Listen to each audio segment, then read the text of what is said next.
ভাই ভাই দেখেন ভাই আমাদের প্রশ্ন বুঝতে হবে আপনাকে বলি ভাই দেখেন বাহাসের নিয়ম বুঝতে হবে ভাইজান আগে বললে হবে না ভাইজান নম্বর হলো রাসূল সাল্লামকে সালাম দিলে জবাব দেন এটা কুফরি কিনা এখানে 4-5টা পয়েন্ট বাহাস এত সহজ না আপনি ডেট ভাইজান 300 টাকা হ্যাঁ প্রশ্নই তো হচ্ছে শুরু হচ্ছে তো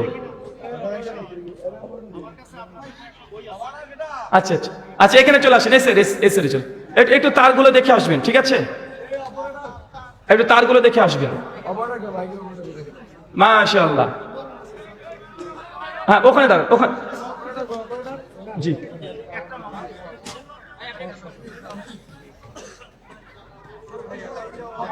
ভাই ওইখানে যান আপনি বলেন না সমস্যা নেই বলেন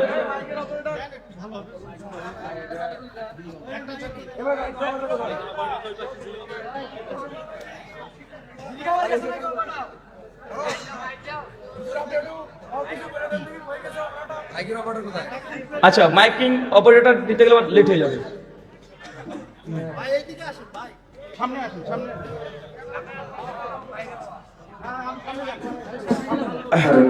ওই সামনে চলে যান ভাই ভাইজান সামনে চলে যান ওই সামনে চলে যান হ্যাঁ জি আমরা শুনতে থাকি এই বইটার নাম ভেদান্ত আকীদা বনাম সঠিক আকীদা পৃষ্ঠা নম্বর 98 12 নম্বর সম্ভবত প্রশ্ন রাসূল সাল্লাল্লাহু আলাইহি ওয়াসাল্লাম কবর থেকে সালামের উত্তর দেন একটি প্রশ্ন পর্যালোচনা এটাও কুফরি আকীদা কারণ মৃত্যু ব্যক্তি দুনিয়ার মানুষের কোনো কথা শুনতে পায় না দলিল হিসেবে সূরা ফাতিরের 22 নম্বর আয়াত এখানে দেওয়া আছে অর্থাৎ রাসূলুল্লাহ সাল্লাল্লাহু আলাইহি ওয়াসাল্লাম কবরে সালামের উত্তর দেন না এটাও কুফরি আকীদা এটা এখানে লেখা আছে একটাতে যে কোনো একটা যেটা আপনার সবগুলো তো বলা যাবে না এরপরে হায়াতুন নবী নামে একটা কিতাব আছে আমার কাছে এটা মোহাম্মদ আসাদুল্লাহ গালি সাহেবের লেখা ইনি লেখছেন পাক ভারত উপমহাদেশের 20 শতাব্দীতে হানাফি মাযহাবের নামধারীরা প্রধানত নিম্নে দুইটি শিরকি আকীদায় বিভক্ত হয়েছে এক বেরলভী দুই দেওবন্দি বেরলভীরাও শিরকি আকীদায় দেওবন্দিরাও শিরকি আকীদায় এটা ডক্টর আসাদুল্লাহ গালি সাহেবের লেখা জি জি সেখানে লিখতে আসেন এর পৃষ্ঠা নম্বর হচ্ছে 35 উলামায়ে দেওবন্দের মতে সকল নবী কবরে জীবিত আছেন জিয়ারতকারীদের সালামের জবাব দেন এটাও নাকি শিরকি আকীদা ঠিক আছে আরেকটু জাল হাদিসের কবরে রাসূলুল্লাহ সাল্লাম এই বইয়ের 241 নম্বর পৃষ্ঠায় সূরা ফাতিহা কোরআনের অংশময় আল্লাহ বাদ দিয়েছেন রাসূলুল্লাহ সাল্লাল্লাহু আলাইহি ওয়াসাল্লামও বাদ দিয়েছেন এছাড়া অসংখ্য ভুল আছে এই সমস্ত বই লেখে বা এই ধরনের আকীদা এটা শিরকি বা কুফরি বা কি ধরনের এইটার ব্যাপারে আমি আজকের প্রধান মেহমানকে বলবো ওনারা আমি শুধু লজ্জার জন্য বলছি না ওনার অনেক জায়গায় ভিডিও দেখি কতটুকু কি ওনার একটা আমি ভিডিও দেখেছি উনি বলেছেন ওলামায়ে পুরা ওলামায়ে দেওবন্দকে আমার কাছে নিয়ে আসেন ভাইয়ের ভিডিও উনি বলেছেন উনি যে আজকে বয়ান করলেন যে বুখারী শরীফ শাইখ আব্দুর রাজ্জাক বিন ইউসুফের কথা ঠিক আছে ভাই প্রশ্ন হয়ে গেছে সহিহ বুখারীতে এমন রাবী আছে যাদের হাদিস সমস্যা আছে এজন্য আমি ওনাকে বলবো হয় উনি বহাসের বলতে 1.5 তারিখ দিয়ে আর না হলে ভ্রান্ত করবে না মানুষকে ভাই ঠিক আছে ভাইজান দাঁড়ান ওখানে সারা বাংলাদেশে আপনি করেন আপনাকে বসতে হবে আমি এখনই বসবো এখনই বসবো এই আমার গাড়ি থেকে বই নিয়ে আসেন গাড়ি থেকে ভাই চলে আসেন স্টেজে আসেন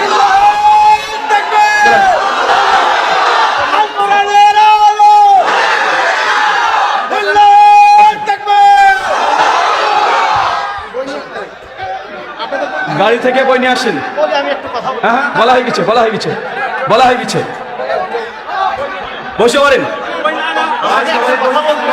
ভাই বলেছি ভাইজান বলেছি ভাই আগে ভাই একদম স্টপ ভাই আপনারা যদি চুপ না করেন আমি এখানে দোয়া করে দিয়ে চলে যাব উনি বলেছেন বাহাস উনি করবে আমি এখনই রাজি এই মুহূর্তে 1 মিনিট আপনি তো বললেন কথা বলেছি আপনি এখানে 7 মিনিট কথা বলেছেন আমি কথা বলেছি আপনার কথা রিপ্লাই করতে হবে না রিপ্লাই করবো তারপরে আপনি কথা বলবেন ভাইজান একজন কথা বলবেন না একজন না চুপ পিন পড়ার আওয়াজও যেন হয় আমরা শুনতে পাই ঠিক আছে ভাই একদম চুপ করে যান না রে ভাই আশ্চর্য একদম চুপ প্রথম কথা হচ্ছে উনি শেখ মুজাফফর বিন Muhsin হাফেজাহুল্লাহ Sheikh doctor Asadullah Ghalib sir এবং আরো কয়েকটা বই থেকে তিনি কয়েকটা কথার উদ্ধৃতি দিয়েছেন এবং তিনি বলতেছেন তাদের এই কথা কোরআন সুন্নাহর আলোকে এটা সহি কিনা, এটা তো প্রশ্ন, তো তাই না ভাইজান? আমি এই যে বই থেকে দিয়েছে যে আল্লাহ রসুলকে সালাম দেওয়া, আল্লাহ নবীকে সালাম দেওয়া এটা কুফুরি, যে কথা বলেছে যে বই থেকে দিয়েছে ওই বই থেকে আমি সঠিক কথা, ওই বই লেখা আছে আমি দেখাতে পারবো। এখন আমি দেখাবো যে প্রচলিত সমাজে নবীকে সালাম দেওয়া, এখান থেকে আমরা সালাম দিচ্ছি, আল্লাহ নবী শুনতে পাই, আল্লাহ নবী শুনতে পাই, আমি বাংলাদেশে সালাম দেবো নবী শুনতে পাই, এটা হচ্ছে প্রচলিত আকীদা। প্রচলিত আকীদা কি আকীদা নয়? এই আকীদাটা ভ্রান্ত এবং শিরকি। দুই, আল্লাহ নবীকে যখন কেউ সালাম দেয়, যে বই দিয়েছে এই বই থেকে এখনই দেখাচ্ছি, ভ্রান্ত আকীদা মানে সঠিক আকীদাতে সুনানে আবু দাউদের 1021 নম্বর হাদিস দিয়ে দলিল এরা হয়েছে বই মুজাফফর ভাই নিয়ে এসেছে যে ফেরেশতারা সেই সালাম একদম কবর পর্যন্ত পৌঁছে দেয়। এটা কে করে কথা বলেন? ফেরেশতারা পৌঁছে দেয়। মুজাফফর বিন মুহসিনের বইটা আমি এক ঝলকে এখনই দেখে ফেলেছি অলরেডি, ওনার কথা বলতে বলতে। ফাজালে আমল একটা বাংলা উর্দু কিতাব, যেটা মাওলানা জাকারিয়া কান্দালবির লেখা, উনার একটা বর্ণনা আছে যে কবরের মধ্যে একজন ব্যক্তি আল্লাহ নিচে গিয়ে দোয়া করেছে আর হাত বের করে দিয়েছে। এই ঘটনাগুলোকে সামনে নিয়েছে, তারপরে পর্যালোচনা করেছে এগুলো কুফরি আকীদা। কথা বুঝতে পারছেন? আর হায়াতুল আম্বিয়া ফিল কুবুর এই বই আলাদাভাবে মুজাফফর বিন মুহসিন হাফেজাহুল্লাহ 90 নম্বর পৃষ্ঠায় তিনি নিয়ে এসেছেন। দেখেন আজদের আকীদা কোনটা, 90 নম্বর পৃষ্ঠাতে শেখ মুজাফফর বিন মুহসিন হাফেজাহুল্লাহ তিনি বলছেন, এখানে দেখেন উনি যেটাকে খেয়ানত করেছে পরিষ্কার ভাবে 92 পৃষ্ঠায় পড়ছি। দেখেন চতুর্থ, সাধারণ মানুষকে দেখেন ভাইজান পড়েন, দেখেন আমার সঙ্গে সঙ্গে পড়েন, আমি পড়ছি আপনি শোনেন। আমাকে একটা মাইক দেন, আপনি ভাই ওইটা বললে হবে না। ভাই দেখেন ভাই আমাদের প্রশ্ন বুঝতে হবে, আপনাকে বলি ভাই দেখেন বাহাসের নিয়ম বুঝতে হবে। ভাইজান আগে আপনি বলতে হবে না। ভাইজান নম্বর হলো রাসূল সালামকে সালাম দিলে জবাব দেন, এটা কুফরি কিনা? এখানে 4-5টা পয়েন্ট, বাহাস এত সহজ না। আপনি ডেট ভাইজান 300 টাকা ডেট না আজকে হবে রে ভাই। আমি একাই থাকবো পারলে ভাইজান আমি এখানে মেয়ের বিয়ে দিতে আসিনি যে ডেট করতে হবে, তো কথা হবে না। 4-5টা পয়েন্ট আছে, আপনি ভাইজান দেখেন উনার প্রশ্ন এখানে হয়ে যাবে। আলেম এ পক্ষে 10 জন আলেম বসান, কিতাব বসান, আপনি কোন কোন? আরে ভাই আমি তো এখনই রাজি, আমি একাই রাজি, আমি একা করব। দিনের বেলা না, একটা বিষয় ঠিক করে দেন এখনই, এখন এই মুহূর্তে ভাস হবে। মেয়ের বিয়ে দিতে আসিনি আমি এখানে। আপনার কথা বলেন না, মাইকটা বন্ধ রাখেন আগে। আরে ভাই উনি যে অভিযোগ করেছেন ভাইজান, উনি যে অভিযোগ করেছেন, যে বই থেকে করেছেন ওই বই থেকে জবাব দিচ্ছি। আমাদের আহলাদের আকীদা এই বই ক্লিয়ার করে দেওয়া হয়েছে। এই চুপ করে যান ভাইজান, আরে ভাইজান আচ্ছা দেখে নেন, মুজাফফর ভাই আকীদা ক্লিয়ার করেছে আহলাদের, দেখেন কি বলছে। আরে ভাই আপনি শোনেন, এখানে শোনেন আগে এখানে দেখেন ভাই, আমি কি অন্য বই নিয়ে এসেছি না? মুজাফফর ভাই উনি যে বই নিয়ে এসেছে ওই বই থেকে বলছি, ওই বই থেকে দেখেন সমাধান কি দিচ্ছে। সাধারণ মানুষকে কবরে রাখার পর লোকেরা যখন চলে আসে তখন মৃত ব্যক্তি তাদের পায়ের জুতোর শব্দ শুনতে পায়, উক্ত মর্মে সহিহ হাদিস বর্ণিত হয়েছে। 2, এছাড়া মুমিন ব্যক্তিকে কবরে বসানোর সাথে সাথে আসরের সালাত আদায় করতে চায়, কিন্তু কোরআন হাদিস থেকে এর বেশি কিছু জানা যায় না, তাই যেভাবে বর্ণিত হয়েছে সেইভাবেই বিশ্বাস করতে হবে। আলপা দেখছেন, দেখেন কি বলছেন উক্ত বিষয়গুলি। আরে ভাই আপনি আরে ভাই আমাদের আকীদা উনি শিখাবেন কেন? আমাদের আকীদা আপনি শিখাবেন? আমাদের আকীদা আপনি শিখাবেন? আমার কাছে শেখার আছে আপনার। হ্যাঁ আমার কাছে আপনার শেখার আছে। আমার আকীদা আপনাকে বলতে হবে ভাই। আমি তুই আকীদা প্রশ্ন করে আপনি বলবেন মুশকিল তো। সম্মানিত দর্শক মণ্ডলী, উনি যে কথা বলেছেন মুজাফফর ভাই চতুর্থ পয়েন্টটি স্পষ্ট ক্লিয়ার করে দিয়েছে। কোরআন হাদিসে যেভাবে এসেছে ওইভাবে বিশ্বাস করতে হবে। কিন্তু আমাদের দেওবন্দি ভাইরা বিশ্বাস করে আল্লাহ নবী নাকি কবর থেকে হাত বাড়িয়ে দিয়েছে, বল এটা কুফরি আকীদা কি আকীদা নয়? জি এখন বাহাস করতে দেন, আমাকে দেন, আমাকে দেন।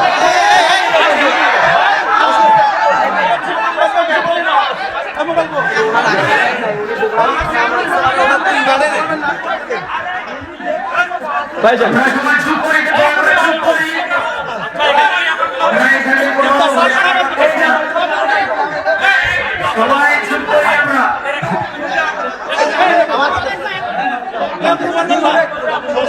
ঠিক আছে।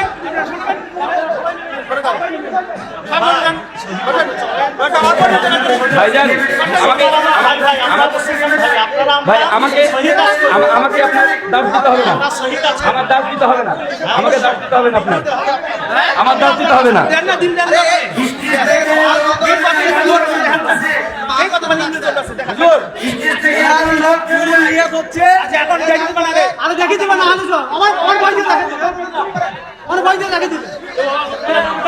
আচ্ছা উনি আমাদের দুটো কথা বলেছে, 1 মিনিট বলেছে, 1 মিনিট। আমি তাদের, উনি বলছেন যে সহি আকীদা গ্রহণ করতে হবে, বাংলাদেশের চরমনে পিসের বই আমার হাতে। 1 মিনিট, এটা কুফরি আকীদা কি আকীদা নয় দেখাতে হবে ভাইজান।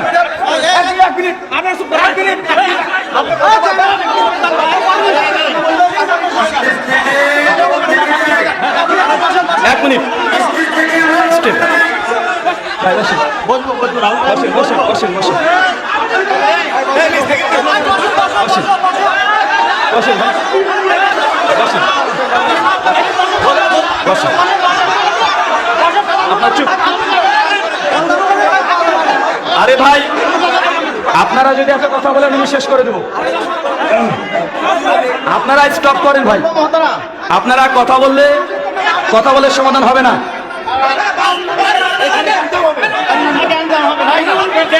আচ্ছা ভাই ভাই দাঁড়ান দাঁড়ান,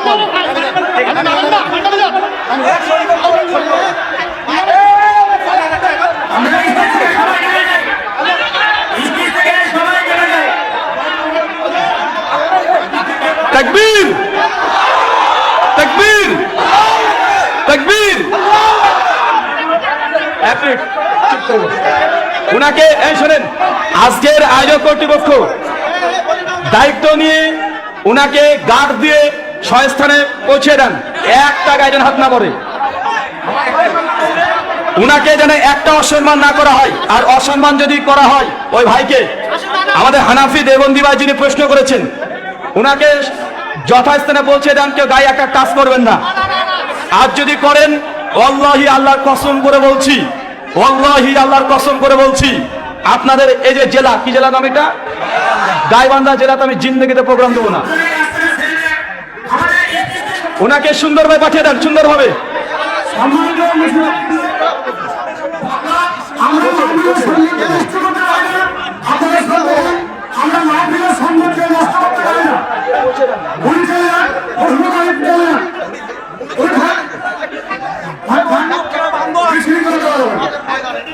আচ্ছা বসে পারেন ভাই, বসে পারেন তো, বসে পারেন।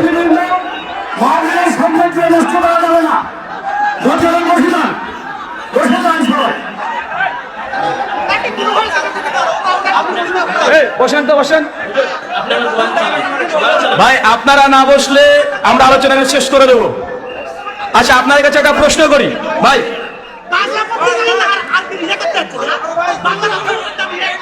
একটা প্রশ্ন করি ভাইজান, আমার গোটা আলোচনাতে একটা হানাফি আহলাস নিয়ে কোনো কথা বলেছি? একটা বিতর্কমূলক কোনো কথা বলেছি? হানাফিদের মানে নাম পর্যন্ত নিয়েছি আমি আজকে? আচ্ছা প্রশ্নোত্তর আমাদের আলোচনা যে বিষয়, উনি ওখান থেকে উত্তরটা চলে আসবেন, প্রশ্ন করবেন। এনাদের সাথে কথা বলে কোনো লাভই নেই ভাই, আমরা তো চিনি না, ওটা তো আপনারা কন্ট্রোল করবেন। আমরা চিনি নাকি?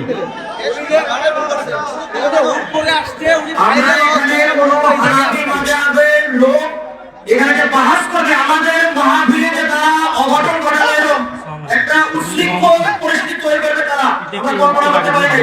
তারা তাদের বাহাস করার পর্যন্ত বাইরে করে আমাদের মাহফিলে কেন, আমাদের মাহফিলে কেন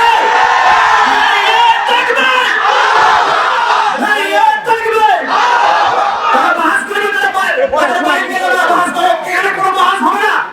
আমাদের বক্তব্য যে মাহফিল ওয়াজ করে যুদ্ধ ওয়াজ করে চলে যাবে, বাস কোনো বাহাসের কথা হবে না এখানে। এখন কেউ কোনো কথা বলবে, চুপচাপ করে ওয়াজ শুনবেন, প্রশ্ন আছে প্রশ্নের উত্তর দিবেন, সুন্দর মতো পরিবেশন করবেন। কোনো হানাফি মাযহাবের লোক এখানে উচ্ছৃঙ্খল সৃষ্টি করবেন না। শুকরিয়া। একটু স্টপ হয়ে যান, নীরব নীরব নীরব। ভাই আপনারা বসে পড়েন, বসে পড়েন, বসে পড়েন, সবাই বসে পড়েন। আচ্ছা বিষয়টা হচ্ছে আমি প্রায় 1 ঘন্টা 15 মিনিট মতো আলোচনা করলাম। ভাই কোনো বিতর্কিত বিষয়ে কথা বলেছি আমি? মানে এটা তার পরিকল্পিতভাবে আসা। মানে আমি যতই বলি ভালো হয়ে যাব, এই হানাফি আহলেস ভাষার ভালো লাগে না। আমার লক্ষ্য উদ্দেশ্য ইহুদি খ্রিস্টান আর নাস্তিকদের বিরুদ্ধে ডিবেট বিতর্ক করা। আমাকে এরা পরিবর্তন হতে দিচ্ছে না। আমি বারবার এই পথ থেকে ফিরে আসতে চাচ্ছি যে হানাফি ভাইদের সঙ্গে আমাদের ভাই, তাছাড়া বাহাস বিতর্কমূলক কোনো কথা আমি স্টেজে আর বলি না। প্রায় এখানে আমি 10-12টা প্রোগ্রাম করে ফেললাম বাংলাদেশে এসে, একদিনও করিনি। প্রত্যেকটা ইউটিউবে রেকর্ড হচ্ছে। চাচ্ছি ভালো হয়ে যেতে, কিন্তু এই বেচারারা আমাকে ভালো হতে আর দিল না রে ভাই। আমাকে যদি আবারও যদি পুরাতন রূপে যদি ফিরে যেতে হয়, আবার যদি পুরাতন রূপে ফিরে যেতে হয়, তাহলে কিন্তু ভাগ্য অনেক কষ্টই আছে। আপনারা একদম নীরব থেকে যান, একদম নীরব। এই আপনার চুপ করে যান তো।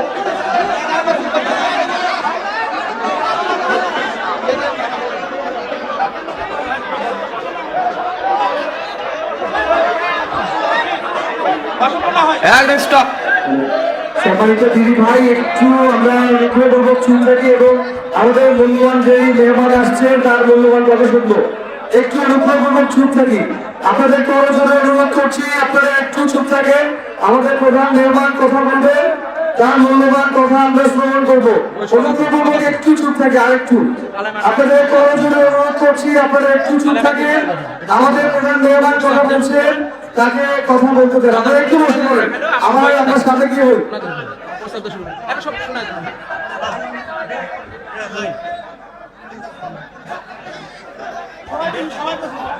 সবাই বসে পড়ি প্লিজ, প্লিজ বসে পড়েন একটু, আর একটু বসে। কিছু ব্যক্তি আছে বিশৃঙ্খল বলার জন্য মাহফিলে আসে। আমরা অনুগ্রহপূর্বক আপনাদের কাছে ক্ষমা চেয়ে নিচ্ছি। আমরা মাইক্রোফোনটা ট্রান্সফার করছি, আমরা না জেনে। আমরা একটু বিশেষভাবে অনুরোধ করছি আপনারা বসে পড়ুন। আচ্ছা চুপ হয়ে গেছে ভাইজান, শুকরিয়া। চুপ করেন। শাইখুল ইসলাম ইমাম ইবনে তাইমিয়া রাহিমাহুল্লাহ আল মুতাফা 728 হিজরি, তিনি বলেছিলেন সেই সময়তে ফেরকা জাহামিয়াদেরকে লক্ষ্য করে যে একজন ব্যক্তি যে মুনাজির বা বিতর্ক ডিবেট এগুলো করে, তার্কিক ব্যক্তি, এই ব্যক্তিকে সবসময় প্রস্তুতি নিয়ে রাখতে হয়। আমার কাছে বইপত্র সবসময় গাড়িতে এখন 3 ব্যাগ এরকম বই পড়ে আছে, আমি নিয়ে আসিনি। কারণ আমি জানি কখনো কখনো এরকম কিছু মানুষ আছে শান্ত একটা পরিবেশকে নষ্ট করে দেওয়ার জন্য। এত সুন্দরভাবে আলোচনা করলাম আমরা, এতে হানাফিদের উপকার, আহলেসের উপকার, কোনো বিতর্কিত একটা বাক্য বলিনি। আমার গোটা আলোচনাতে একটা চুল পরিমাণে ভুল ধরতে পারেওনি, ধরেওনি। মুজফ্ফর ভাই কি লিখেছে, ডক্টর গালিব স্যার কি বলেছে, ভাব নিয়ে এসে মাইক নিয়ে চলে আসছে। কথা বুঝতে পারলেন না ভাইজান? সমাজদের গেলে ইশারাই কাফি। ভাইরাল রোগ, ভাইরাল দুজন, এক হচ্ছে ওমর বিন খাত্তাব আর একটা হচ্ছে আবু জাহেল। আল্লাহ নবী দুজনের জন্য দোয়া করেছেন, দুজনই গোটা বিশ্বের মানুষের কাছে ভাইরাল। আর ওমর বিন খাত্তাব ফারুকে আজম সাহাবী হিসাবে, আর আবু জাহেল একজন কাফের হিসাবে। তো উনি ভাইরাল হলেন কি হিসাবে দেখেন তো ভাইজান? না না না, উনি ভাইরাল হয়েছেন সুনাম নিয়ে নাই, বদনাম নিয়ে। বদনাম নিয়ে নয় ভাইজান।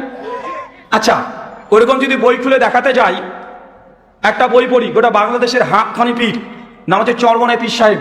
কি নাম বললাম? চরমনাই পীর সাহেব। তার বই দেখেন কি লিখছে। একটা ঘটনা আছে। ঘটনা বলছেন যে আল্লাহর ওলি শামসুদ তাবরেজি রাহিমাহুল্লাহ একটা ঘটনা। তিনি রাস্তাতে যাচ্ছেন, দেখছেন একটা বুড়ি মেয়ে কাদাকাদি করছে। কাদাকাদি যখন করছে তখন ফিরছে, বলছে মা কাঁদো কেন? বলছে দেখেন আমার স্বামী ছিল, স্বামীকে আল্লাহ অনেক আগে নিয়ে নিয়েছে। আমার ছেলে ছিল, সেটাও নিয়ে নিয়েছে। আমার একটা নাতি ছিল ছোট্ট, ওই নাতি ছিল, আল্লাহ কিছুদিন আগে আমাকে নিয়ে নিয়েছে। আমার ছেলেকেও, আমার নাতিকেও নিয়ে নিয়েছে। এরপরে ঘটনা দেখেন কি বলছি, কোনো কাটছাট নয়, একদম A to Z পড়লে গোটায় পড়ে দিতে পারো। কি বলছে দেখেন, এটা কিন্তু হাত খানি বীর। কি বীর? ওলেমাই দেওবন্দের বাংলাদেশের চরমনাই পীরের সঙ্গে আমার রেজাল্ট করিম আবরার কিউরবার সঙ্গে আতা বেশ ভালোই আছে না নাই? কথা বলেন। এক থালে বসে খায়, কেউ কাউকে কোনো কুফরি ফতোয়া দেয় নাই, দ্বিমত কিছুই নাই। এ বইয়ের বিরুদ্ধে বরং রেজাল্ট করিম আপনাদের ভিডিও আছে, যে পীর সাহেবের যে বইগুলো আছে এগুলো নিয়ে কোনো কথা বলে না, তার মানে সে সম্মতি দিয়ে দিয়েছে বইগুলোর প্রতি। আচ্ছা কি বলছেন দেখেন। আচ্ছা এখান থেকে পড়ছি, পীরের আদেশ নিয়ে তখন রোম শহরের দিকে রওনা হইলেন। কিছুদিন অগ্রসর হওয়ার পরে পথিমধ্যে ঝুপড়ির ভেতরে এক অন্ধ বৃদ্ধাকে একটি লাশ সম্মুখে নিয়ে কাঁদিতে দেখিলেন। পীর সাহেব দেখেছে। হুজুর বৃদ্ধকে কান্নার কারণ জিজ্ঞাসা করিলেন। বৃদ্ধ উত্তর করিলেন, হুজুর এই পৃথিবীতে আমার খোঁজ খবর নেওয়ার মতো আর কেহ নাই। একটি পুত্র ছিল, সে আমার যথেষ্ট খেদমত করিত, মানে বুড়ি মেয়েটা বলছে। 2, তাহার এন্তেকালের পর সে একটি নাতি রাখিয়া যায়। ওই 12 বছর বয়স্ক নাতি একটি গাভী পালিয়া আমাকে আমার মানে সে গরুর দুগ্ধ বিক্রয় করে খাওয়াতো। মানে যে নাতিটা আছে সে দুধ বিক্রি করে হাটে বাজারে গিয়ে তার দাদিকে খাওয়াতো, সে নিজেও খেত, এবং সংসারে চলতো। এবার বলছে জি, এখন সেই নাতির লাশ এখন আমার সম্মুখে দেখতে পাচ্ছেন, মানে পুরাতন বাংলা দেখিতেছেন, মানে এরকম পড়ার মতো বয়স নেই, আমরা তো দেখিতেছেন। তো এখন পীর সাহেব দেখছেন যে লাশ আছে, তো মেয়েটা ঘটনাটা বললো এটা আমার সেই নাতিরই লাশ। এবার বলছে দেখেন, এখন উপায় না দেখিয়া কাঁদিতেছি। হুজুর বলিলেন, এই ঘটনা কি সত্য? বৃদ্ধা উত্তর করিলেন, সত্য হইতে কোনো সন্দেহ নেই। তখন হুজুর বলিলেন, মানে পীর সাহেব বলছেন, এবার দেখেন ক্ষমতা দেখেন পীরের। হুজুর বলিলেন, হে ছেলে তুমি আমার হুকুমে দাঁড়াও। এরপর কি বলছেন দেখেন, দাঁড়াও। তখনই ছেলে উঠিয়া দাঁড়াইয়া এবং বলিল, আমার দাদু কোথায়? মানে মরা ছেলে তাজা হয়ে গেছে, এবার মরা ছেলে খুঁজে বেড়াচ্ছে আমার দাদু কোথায়। আর পীর সাহেব কি বলেছে, আমার হুকুমে দাঁড়াও, মানে মরা মানুষকে তাজা করেছে পীরের পাওয়ারে। এটা কুফরি আকীদা কি আকীদা নয়? আরে একজন নবী মৃত মানুষকে জীবিত করার আল্লাহ মুজিজা দিয়েছিলেন। নবী ঈসা আলাইহিস সালাম সূরা আল ইমরান 49 নম্বর আয়াত আছে, তিনি নিজের ইচ্ছাতে মরা মানুষকে তাজা করে দিতেন না, তিনি বলতেন বিইজনিল্লাহ, তুমি আল্লাহর হুকুমে দাঁড়াও। বিশ্বের বলছে কার হুকুমে? আমার হুকুমে দাঁড়াও। এরপর দেখেন, তখনই ছেলে উঠিয়া দাঁড়িল এবং বলিলেন, আমার দাদু কোথায়? দাদা স্নেহ ভরে কোলে জড়াইয়া বলিলেন, দাদা তুমি মরিয়াছিলে, এখন কিরূপ জীবিত হইলে? এবার বাচ্চাকে জিজ্ঞাসা করছে, উত্তর দিচ্ছেন, দেখেন কি বলছেন। নাতি বলিলেন, আল্লাহর ওলি আমাকে জিন্দা করিয়াছেন। কে জিন্দা করিয়াছেন? আল্লাহর ওলি। এই ঘটনা প্রকাশ হওয়ার পরে একটি খাঁটি মুসলমান বাদশার কাছে খবর পৌঁছালো, মানে ওই দেশের বাদশা রাজা যিনি আছেন তার কাছে খবর পৌঁছে গেছে, যেরকম আল্লাহ কোথা থেকে ওলি এসেছে, মরাবাসকে তাজা করে দিয়েছে। একটা আশ্চর্য ঘটনা যাবে না ভাইজান, চলে গেছে। এবার বলছেন দেখেন, বাদশাহ কুতুব সাহেব দরবারে হাজির করিয়া জিজ্ঞাসা করিলেন, হুজুর আপনি কি বলিয়া বৃদ্ধ নাতিকে জিন্দা করিয়াছেন? তখন যেহেতু মুসলিম শাসক রাজা, ও তখন পীর সাহেবকে বলছে যে আপনি যখন মৃত ছেলেটাকে জীবিত করলেন, কি বলে জীবিত করলেন? কারণ উনি যিনি শাসক, উনিও জানেন যে আল্লাহ চাইলে মৃত মানুষকে জীবিত করতে পারেন, কারামত হতে পারে কি পারে না, যে নবীকে দিয়েছে। তো তিনার হয়তো অন্তরে তার তাওহীদ আছে, শিরক মুক্ত আকীদা তার আছে। এবার ছাড়, কি বলে আপনি জীবিত করলেন? পীরকে জিজ্ঞাসা করেছে, পীর সাহেব বলছেন, এবার দেখেন 6 মেরেছে। দেখেন তিনি বলিলেন, আপনি কি বলে বৃদ্ধ নাতিকে চিন্তা করেছেন? তিনি বলিলেন, মানে পীর বলছেন এবার, যে আমি বলিয়াছি, হে ছেলে আমার আদেশে জীবিত হও। বাদশার সামনে গিয়েও বলছে, আমি বলেছি আমার হুকুমে দাঁড়াও, আল্লাহ হুকুমে না। এরপর দেখেন এবার নাঙ্গা করে বলে দিচ্ছে। দেখেন বাদশা বলিলেন, আফসোস। বাদশা বলছে, আফসোস, যদি আল্লাহর আদেশে জিন্দা হইতে বলিতেন। মানে বাদশার তাওহীদ আছে, বলছে আপনি আপনার নামে বলেছেন, আফসোস যদি আপনি আল্লাহর নামে হে মৃত তুই জিন্দা হো বলতেন। এরপর বলছেন দেখেন, কুতুব সাহেব উত্তর করিলেন, মাবুদের কাছে আবার কি জিজ্ঞাসা করিব তাহার আন্দাজ নাই। একদম প্রকাশ্যে বলছে রাজ দরবারে, মাবুদের কাছে আল্লাহর কাছে কি জিজ্ঞাসা করবো, আল্লাহর আন্দাজ নাই।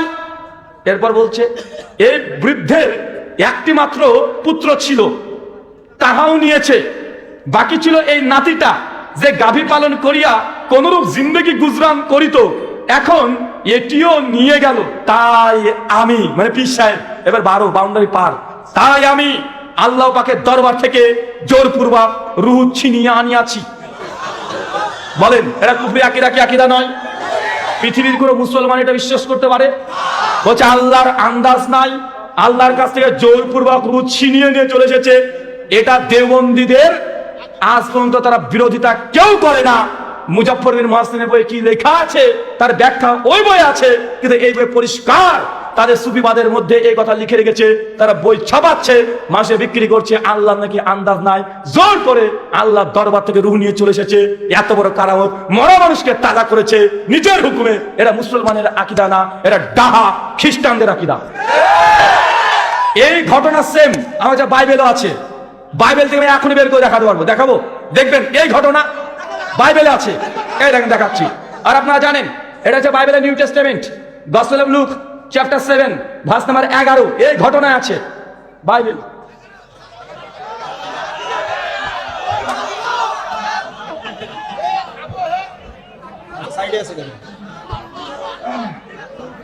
আচ্ছা বাইবেল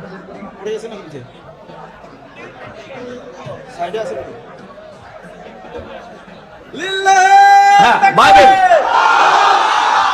এই ঘটনা মুসলমানের কোরআন সূরা আলে ইমরান খোলেন, নবী ঈসা আলাইহিস সালাম মৃত মানুষকে জীবিত করতেন, বলতেন বিইজনিল্লাহ, তুমি আল্লাহর হুকুমে দাঁড়াও। Gospel of look chapter number 7 verse number 11। ভাই আমি নিজের তরফ থেকে কোনো কথা বলছি, ডাইরেক্ট রিডিং করছি। 7 নম্বর অধ্যায় 11 নম্বর ভার্স। এগেন বাইবেল, পবিত্র বাইবেল, নতুন নিয়ম মানে new testament, gospel of look chapter 7 verse number 11 কি বলছেন দেখেন। কিছুকাল পরে তিনি নহিন নামক নগরে যাত্রা করিলেন। কথা ভাই চুপ করে যান না ভাইজান একটু। ঠিক একই ঘটনা, প্রেক্ষাপট আলাদা, একই পজিটিভ, কপি ঝেড়েছে এখান থেকে। দেখেন, নগরে যাত্রা করিলেন এবং তাহার শিষ্যরাও বিস্তার লোক তাহার সঙ্গে যাইতেছিল, মানে একসঙ্গে যাচ্ছিল। যখন তিনি নগরের দ্বারের নিকটবর্তী হইলেন, দেখতেন একটি লোক মরা মানুষকে বহন করিয়া বাহিরে লইয়া যাইতেছে, সে আপন মাতার একমাত্র পুত্র। বুঝতে পারছেন ঘটনা? দেখেন সিমিলার কেউ আসছে। এবং সেই মাতা বিধবা, আর ছেলে নগরের অনেক লোক তাহার সঙ্গে ছিল। তাহা দেখছে, তুমি কাঁদিও না, কাঁদিও না। এরপর বলছেন দেখেন, পরে নিকটে গিয়ে খাট স্পর্শ করিলেন, আর বাহকের দাঁড়াইয়া মানে বাইরে দাঁড়িয়া তিনি কইলেন, হে যুবক, তোমাকে বলছি উঠো। এই দেখেন দেখেন, এসে দেখেন বাইবেল আছে, ওঠো। তাহাকে সেই মরা মানুষটি উঠিয়া বসিল। মরা মানুষ উঠে বসে পড়েছে ভার। আচ্ছা, মানে বাইবেল খুব ছোট ছোট করে লেখা, বসিল এবং কথা কহিতে লাগিল। পরে তিনি তাহাকে তাহার ভয়গ্রস্ত হইল এবং ঈশ্বরের গৌরব করিয়া বলিতে লাগলো, আমাদের মধ্যে একজন মহান ভাববাদী উদয় হয়েছেন, আর ঈশ্বর আপন প্রজাদের তত্ত্বাবধান করিয়াছেন। পরিষ্কার এই ঘটনার যে কনটেক্সট, মূল কনটেক্সটটা নিয়ে পিছে গোটা টা মেরে দিয়েছে, স্টোরি চেঞ্জ করে দিয়েছে। এটা খ্রিস্টানদের ভাষা অনুযায়ী আছে, ওরা ইসলামিক ভাষা ব্যবহার করে দিয়েছে। কথা বুঝতে পারলেন না ভাইজান? আমি বলেছি না ভাইজান, আমি হিন্দু ধর্ম, খ্রিস্ট ধর্ম, ইহুদি ধর্ম এবং বুদ্ধিস্ট এবং ইসলামিক থিওলজি এগুলো নিয়ে পড়াশোনা করি। তাই কোন ঘটনা কোথা থেকে কে ঝেড়ে দিয়েছে এটা আমার কাছে খুব বেশি কষ্ট লাগবে না বের করতে। আর আমি বারবার বলি যে ভাইজান আমাকে ভালো হতে দেন আপনারা। আমি চাই না হানাফিদের সঙ্গে বিতর্ক করতে। আমার জীবনের সূচনা হয়েছিল হিন্দুদের সঙ্গে বিতর্ক করে। 2015 সালে 13 ডিসেম্বর হিন্দু পণ্ডিতের সঙ্গে ডিবেট করার পরে আমার এই বই প্রকাশ হয়েছিল। কেন? ভারতে হিন্দুরা বেশি, সবসময় তারা ইসলামের পরে এইসব কথাগুলো বলতে থাকে। ডিবেট প্রথম আমার জীবনে শুরু হয়েছিল হিন্দুদের সঙ্গে ডিবেট। 3 বছর শুধু হিন্দু ধর্ম, খ্রিস্টান ধর্ম, নাস্তিক ধর্ম এরপরে কাজ করেছি। 2017-তে এসে যখন দেখলাম বারবার এই আহলে সানাফি আব্দুল রাজ্জাক বিন ইউসুফ স্টেজে বক্তৃতা দিতে যায়, লুৎফর রহমান ফরাজি চলে আসে, স্টেজ দখল করে নাই, আমরুল্লাহ মাদানী স্টেজ দখল করে নাই, বারবার দেখছি যে এরকম ফিতনা শুরু করে দিয়েছে। তখন দেখছি যে আমাদের আলেমরা জানি তারা এইসব ফিতনার মধ্যে যাবে না, এই বাহাস মজা তারা করবে না। তখন বাধ্য হয়ে আমাকে ফিল্ডে নামতে হয়েছে, বাধ্য করেছে আমাকে। আমি চাই না যে হানাফিবাদের সঙ্গে এইসব ডিবেট বিতর্ক। আমি যেরকম ঘটনা বলতে লাগি না, যে দেখুন ঘটনা বলতে লাগি, মুখ দেখিয়ে এখানে যাওয়ার মতো ক্ষমতা নাই, এত বাজে বাজে ঘটনা আছে। এটা তো শুধুমাত্র এটা দেখালাম। এখনো যদি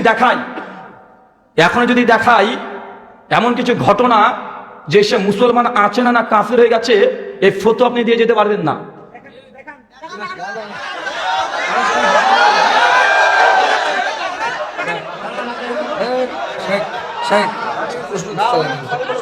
ভাই প্রশ্নোত্তর আর হবে না, মোট শেষ।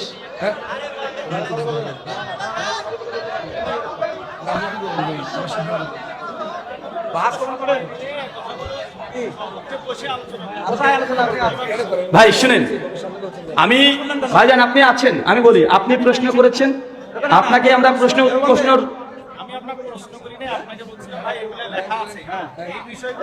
ভাই রেকর্ড হচ্ছে, আপনি ওখানে বলে এসেছেন ভাই আমার একটা প্রশ্ন আছে, রেকর্ড আছে, এখন প্লে করে দেখিয়ে দেবো।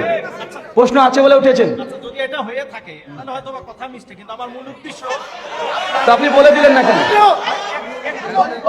ভাইজান, বললেন না কেন যে হায়াতুল আম্বিয়া নিয়ে যে ডিবেট করতে চান? ভাই হায়াতুল আম্বিয়া ফিল কুবুর নিয়ে মেহরবানি করছি আপনার কাছে।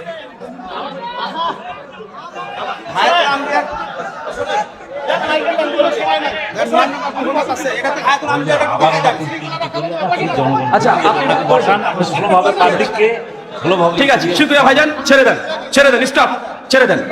আর কথা বলেন, আর কথা বলেন না, ছেড়ে দেন। ভাই আপনার চুপ করে যান ভাই, ঠিক আছে ছেড়ে দেন।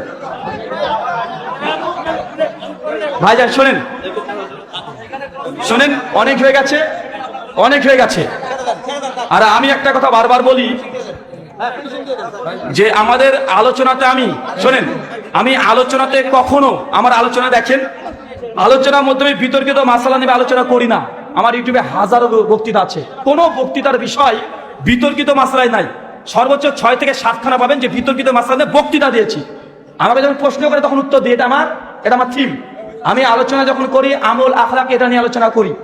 কথা বুঝতে পারলেন না ভাইজান? আপনি দেখেন গোটা গোটা বক্তৃতা শোনেন, দেবেন ইবাদত কবুলের শর্ত আমার আলোচ্য বিষয়, কিভাবে জান্নাতে ঘর নির্মাণ করবেন আমার আলোচ্য বিষয়, কিভাবে ফেরেশতারা আপনার জন্য দোয়া করবে এটা আমার আলোচ্য বিষয় হয়। মানে এই ধরনের আমলগত আলোচনাগুলো বেশি করি। এবং কেউ যদি প্রশ্নোত্তরের মাধ্যমে বিতর্কিত প্রশ্ন দিয়ে দেয় তবে আমাকে উত্তর দিতে হবে না, উত্তর দিই। তাই আমাকে অন্ততপক্ষে আমি বলে দিয়েছি আগে থেকেই যে বিতর্কিত মাসালা নিয়ে অন্ততপক্ষে আমার সঙ্গে এগুলো করতে আসেন না। আমি ইন্ডিয়ার মানুষ, ভারতের মানুষ, দেওবন্দ কিন্তু ভারতে, বাংলাতে কেবল দেখালাম, উর্দু কিতাব দেখাইনি এখনো, উর্দু কিতাব এখনো দেখাইনি। কারণ দেওবন্দি এদের জ্বর জানতে হলে বাংলাতে কাজ হবে না। বাংলাতে কদিন হলো শুরু হয়েছে, মূল হচ্ছে উর্দু কিতাব। এমন কথা লেখা আছে স্বীকার করতে বাধ্য হয়ে যাবে। আর এগুলো আমি বলি না এই জন্য, কারণ আমার আলোচনাগুলো মুসলমান যেমন শুনে হিন্দুরাও শুনে।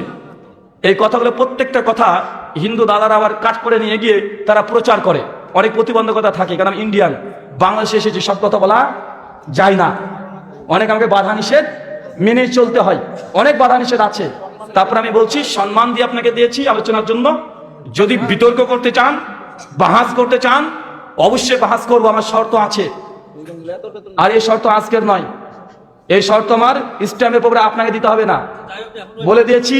বাজের সমাধান দিয়ে দিই, বাহাস যদি কেউ করতে চাই, ওলে ভাই দেবন্দের পক্ষ থেকে 5 জনের নাম ঘোষণা করা হয়েছে। 5 জনের মধ্যে যে কোনো একজন থাকলে আমি করব।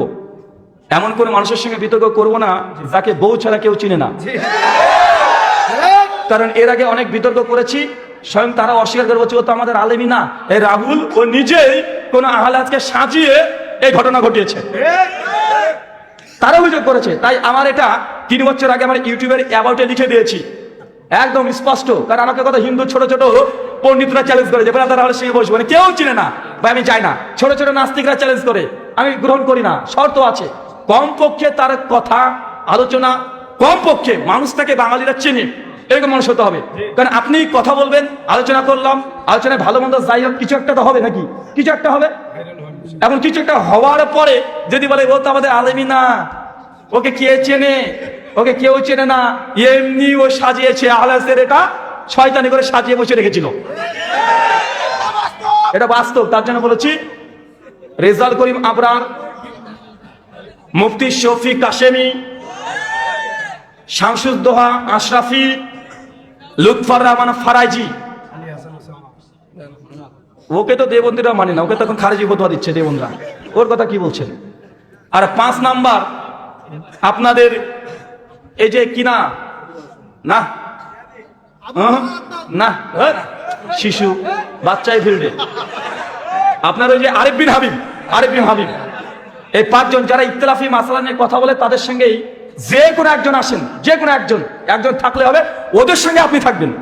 আপনি একা আপনার সঙ্গে ডিবেট হবে না, কথা বুঝতে পারছেন? ওই 5 জন পরিচিত আলেমের সঙ্গে আপনিও আসেন, সমস্যা নাই। আমি ইনশাআল্লাহ একাই থাকবো, আমি একা থাকবো। 5 জনের মধ্যে আপনি আসতে পারেন, আপনার সঙ্গে করবো না কথা নয়, কিন্তু আপনি মূল মুনাজির হিসাবে নয়। যে কোনো 5 জন থাকবে ওর মধ্যে, আমি 5 জনকে বলিনি, তাহলে 5 জন বললে এটা ডিবেট না করার মতো হয়ে যাবে। বলে যে না 5 জন তো রাজি হবেন একসঙ্গে, যে কোনো একজনই আসেন, ওর সঙ্গে আপনি থাকবেন, কথা বুঝতে পারছেন? আমি বাংলাদেশে এখন 1 মাস ইনশাল্লাহ প্রায় থাকবো, কন্টিনিউয়াসলি প্রতিদিন প্রোগ্রাম দুপুর এবং রাত্রে চলতে থাকবে, দুপুর এবং রাত্রে চলতে থাকবে। যদি রাজি হয়ে যান, আবু আসিফের নাম্বার আছে, আবু আসিফের নাম্বার আছে, আমার ফেসবুকে নাম্বার দেওয়া আছে, ফোন করবেন, ফোন করে ওনার সঙ্গে আমার প্রতিনিধি হিসেবে ওনাকে আমি রেখে গেলাম বাংলাদেশে, ঠিক আছে? যদি আসতে হয় ঈদের পর বাহাসের জন্য আসবো, ঠিক আছে? 5 জনের মধ্যে 1 জন থাকতে হবে, আর তারপরে আপনি আরো দেবন থেকে 10 জন নিয়ে আসেন, আমার সমস্যা নাই, ঠিক আছে? আর আলোচ্য বিষয় সেই সময়তে ঠিক করা হবে ইনশাআল্লাহ, ঠিক আছে? শুকরিয়া, জাযাকাল্লাহ খাইরান, বারাকাল্লাহ ফিকুম। আল্লাহ সুবহানাহু ওয়া তাআলা যে কথা বললাম প্রথমে আমাকে, তারপর আপনাদের প্রত্যেককে আমল করার তৌফিক দান করুন। সকলে পড়ি আল্লাহুম্মা আমিন।